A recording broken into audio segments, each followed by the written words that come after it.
Hi friends, welcome to my channel. இந்த வீடியோல என்ன பார்க்க போறோம்னா நம்ம மொபைல்ல யூஸ் பண்ற ஆப் எல்லாமே Play Storeல போய் தான் இன்ஸ்டால் பண்ணுவோம். அந்த Play Store நெட் ஆன்ல இருந்தும் ஓபன் ஆகாம இதே மாதிரி ட்ரை அகைன் காட்டினா இந்த ப்ராப்ளத்தை எப்படி சால்வ் பண்றதுன்னு தான் இந்த வீடியோல பார்க்க போறோம். ஓகே ஃப்ரெண்ட்ஸ், இந்த வீடியோ ஃபர்ஸ்ட் டைம் பாக்குறீங்கன்னா மறக்காம சப்ஸ்கிரைப் பண்ணுங்க. பக்கத்துல பெல் ஐகான் இருக்கும், அதையும் கிளிக் பண்ணுங்க. அதோட ஆளுங்கிற ஆப்ஷனை எனேபிள் பண்ணுங்க. அப்பதான் நம்ம சேனல்ல போடுற ஒவ்வொரு வீடியோட நோட்டிபிகேஷன் உங்களுக்கு மிஸ் ஆகாம கிடைக்கும். வாங்க வீடியோக்குள்ள போகலாம். ஃபர்ஸ்ட் பிளே ஸ்டோரை ஓபன் பண்ணலாம். ஓபன் பண்ணதுமே ஓபன் ஆகல, இதே மாதிரி ட்ரை அகைன் காட்டுது. நெட் ஆன்ல தான் இருக்குது, இருந்தாலும் ட்ரை அகைன் தான் காட்டுது. இந்த ட்ரை அகைனை கிளிக் பண்ணாலும் அதே மாதிரி தான் இருக்கும்.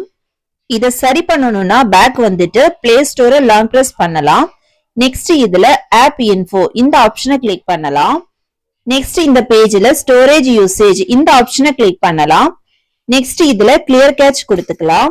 நெக்ஸ்ட் கிளியர் டேட்டா கிளிக் பண்ணி கிளியர் கொடுத்துக்கலாம். இனி பேக் வந்துட்டு பிளே ஸ்டோரை ஓபன் பண்ணா ஓபன் ஆகிடும். ஓகே ஃப்ரெண்ட்ஸ், அவ்வளவுதான். இந்த வீடியோ பிடிச்சிருந்தா லைக் பண்ணுங்க, ஷேர் பண்ணுங்க, கமெண்ட் பண்ணுங்க.